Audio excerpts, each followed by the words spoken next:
All right, Jason Stiles, or let me do that again.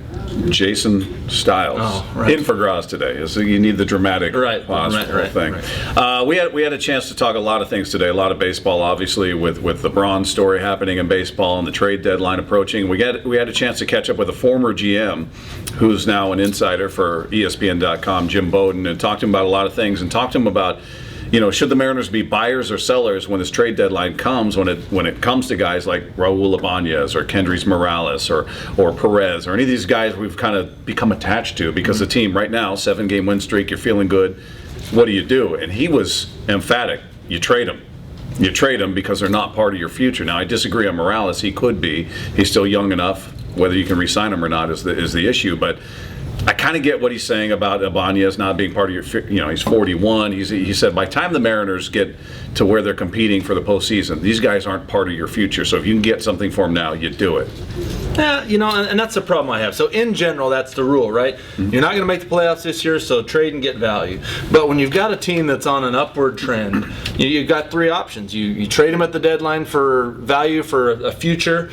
You trade them and hope you can re-sign them the next year, or you stick with what you got. And I think in this case, particularly, they've got some great locker room vibes going on. They're moving the right direction. And while I'm not making any major proclamations that they're going to come back and win this season and get in the playoffs, why not see how far these kids can go? And now if they go on a losing streak for the next week and that kind of seals your fate, then maybe you start to think about things. But right now, it feels good in the locker room. The fans are enjoying the product. People are coming to the ball games. Why would you mess with that? So in general, I get Bowden's rule, but every specific situation has its own set of circumstances, and I think if you're a Mariner fan, you want to see these guys buckle down and see what they can do for the rest of this season. So you're going short term over long term, right? Because it's paying off now. It's good. It's bringing fans back. Fans are feeling better talking about the team. They're feeling better about what they're seeing, but that's the short term gain versus the long term of. Yeah, it's going to hurt perhaps to part with, let's just say, Raul at this point. Everybody loves him. He's a great story, but you get a chip in return it's a lottery ticket. Yeah, it's a lottery ticket. Maybe it's somebody that pans out in the future. Maybe it's somebody you never hear of again. It's a known commodity versus trading for Casper Wells, maybe, right? And guys, and I think you've got to grab onto it while you've got it.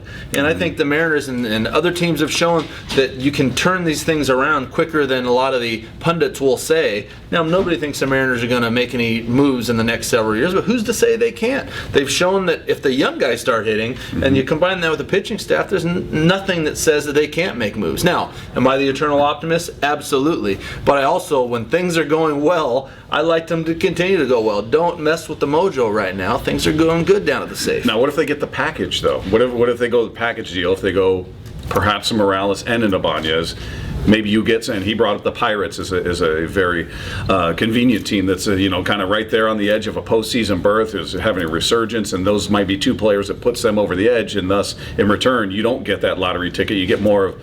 I mean, there are no sure things, I won't say that, but somebody who's higher up in their rankings in terms of their farm system, somebody they don't really want to part with, but you feel like you're getting good value. How do you feel then? Well, I just have a hard time believing that with Morales on a contract year who's going to walk and renegotiate in free agency, and an Ibanez at the end of his career, I just don't believe you're going to get the type of value, if you're a Mariner fan, that is going to be somebody you're going to be putting on the field next year that's going to be fitting right in the lineup with the Brad Millers and the Seagers and the Franklins and the Smokes and all that. I just don't think that you're going to get that type of a guy, and I think you want to win now and see that progression.